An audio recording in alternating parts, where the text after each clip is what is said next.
Hello viewers, welcome to Indian food recipes. இன்றைக்கி Indian food ரெசிபீஸில் நாம் பார்க்க போகிறது சோயா மில்க். இது குழந்தைங்க விரும்பி சாப்பிட்ற ஒரு ட்ரிங்க். இந்த சோயா மில்க் நம்ம எப்படி செய்கிறதுன்றதை பார்ப்போங்க. இந்த சோயா மில்கில் அதிகமான கால்சியம், புரோட்டீன் சத்துக்கள் நிறைஞ்சிருக்கு. இதை வளர்கிற குழந்தைங்களுக்கு கொடுத்தா அவங்களோட வளர்ச்சிக்கு நல்ல ஹெல்ப்ஃபுல்லாக இருக்கும். சில பேருக்கு பால் அலர்ஜின்னு சொல்லுவாங்க, அவங்க கூட இந்த சோயா மில்க் எடுத்துக்கலாம். கால்சியம் குறைபாடு இல்லாமல் அவங்க பார்த்துக்கலாம் அவங்களோட ஹெல்த்தை. ஓகே வீவர்ஸ், வாங்க சோயா மில்க் எப்படி செய்கிறதுன்றதை பார்ப்போம். வாங்க வீடியோவில் போகலாம். சோயா மில்க் செய்கிறதுக்கு சோயா சீட்ஸ் நான் 2 கப் சோயா சீட்ஸ் எடுத்திருக்கேன். இதை நம்ம நல்லா தண்ணியில் ஊற போட்டு வச்சுடுவோம். ஒரு 7 ஹவர்ஸ்க்கு நல்லா ஊறட்டும். இது காலையில் நீங்கள் ஊற போட்டிங்கன்னா ஈவினிங் நீங்கள் சோயா மில்க் செய்யலாம். நைட் ஊற போட்டு வச்சுருந்தா நீங்கள் மார்னிங் எழுந்திரிச்சு இதை சோயா மில்க் செய்யலாம். ஓகே வீவர்ஸ், இப்போ இது 7 ஹவர்ஸ்க்கு அப்படியே ஊறட்டும்.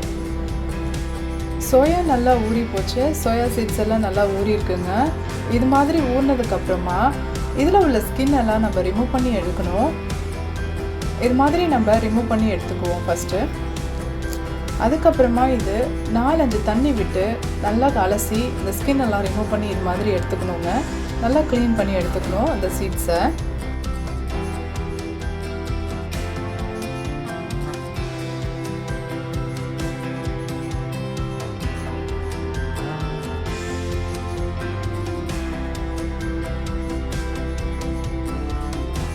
இப்போ நம்ம ஸ்கின் எல்லாம் ரிமூவ் பண்ணி எடுத்தாச்சுங்க. இது மாதிரி நம்ம க்ளீன் பண்ணி எடுத்து வச்சுக்கணும். இதை நம்ம இப்போ ஜூஸர் ஜாரில் போட்டு மிக்சியில் அரைச்சிடுவோம்.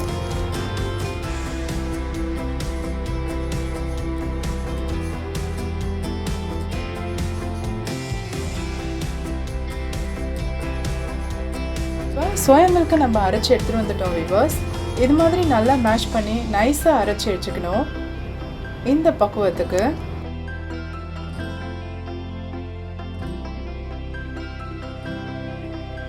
இப்போ இந்த சோயா மில்க் வடிகட்டுறதுக்கு நான் இப்போ ஒயிட் காட்டன் கிளாத் எடுத்திருக்கேன். அதில் இப்போ இந்த சோயா மில்க்கை வடிகட்டிடுவோம்.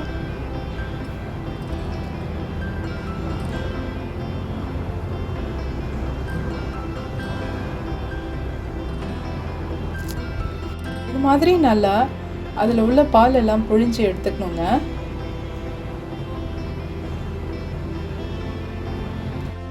நல்லா பியூர் ஒயிட்டா மில்க் மாதிரி இருக்கு இல்லையா? அடுத்ததாக 2வது தடவையாகவும் நம்ம இதை ஜாரில் போட்டு அரைச்சி அதையும் அந்த பால் பிழிஞ்சு எடுத்துக்குவோம்.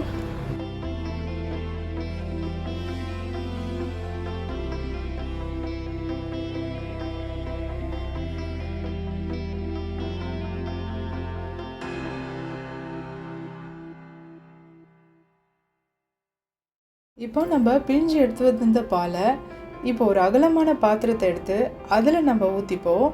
அதை நல்லா வடிகட்டிக்குவோம். நம்ம சின்ன சின்னதாக ஏதாவது அதில் பார்ட்டிகல்ஸ் இருந்துச்சுன்னா அதில் வடிகட்டி ஃபில்டர் ஆகிடும்.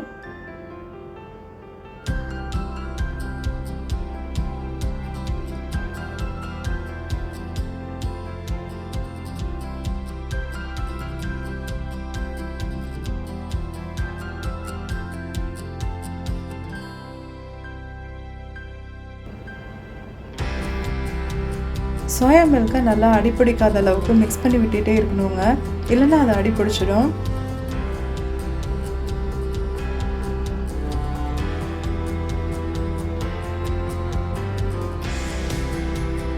சோயா மில்க் கொஞ்சம் சூடானதுக்கப்புறமா இது மாதிரி நுரை வரும். அதுலேருந்து இது கொதிக்க ஆரம்பிச்சிருச்சு பார்த்தீங்களா?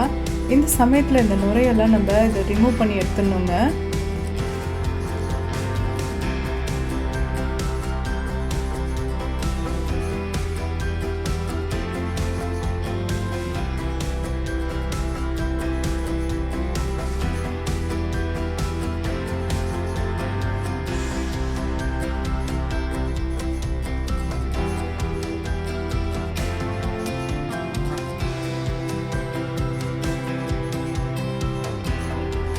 சோயா மில்க் நல்லா கொதிச்சு வந்ததுக்கப்புறம் சுகர் ஆட் பண்ணிப்போம். தேவைக்கேற்ப ஆட் பண்ணிக்கலாம். சுகர் உங்களுக்கு எவ்வளோ வேணுமோ அவ்வளோ ஆட் பண்ணிக்கலாம்.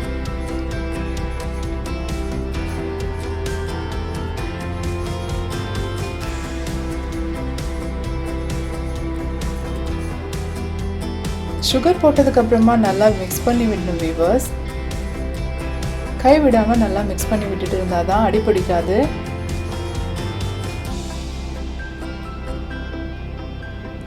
இதை நல்லா மிக்ஸ் பண்ணி விட்டுட்டு இன்னும் ஒரு 5 மினிட்ஸ்க்கு இதை பாயில் பண்ண விடுவோம். சோயாவிலேருந்து ஒரு வாசனை வரும், ஒரு ஸ்மெல் வரும்.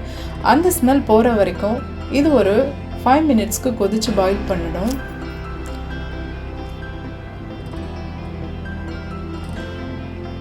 அவ்வளோதான் வீவர்ஸ், சோயா மில்க் ரெடி. இந்த சோயா மில்க்கை நீங்கள் சூடாகவும் குடிக்கலாங்க. சூடாக குடிக்க விருப்பம் இருக்கவங்க சூடாக குடிக்கலாம். அதே சமயத்தில் நீங்கள் ஐஸ் க்யூப் ஆட் பண்ணி கூலாகவும் குடிக்கலாம். இந்த வீடியோ உங்களுக்கு பயனுள்ளதாக இருக்கும்னு நான் நம்புகிறேன். ஓகே, நெக்ஸ்ட் ஒரு வீடியோவோட சந்திக்கிறேன். ஓகே வீவர்ஸ், தேங்க்ஸ் ஃபார் வாட்சிங் திஸ் வீடியோ. தேங்க்யூ.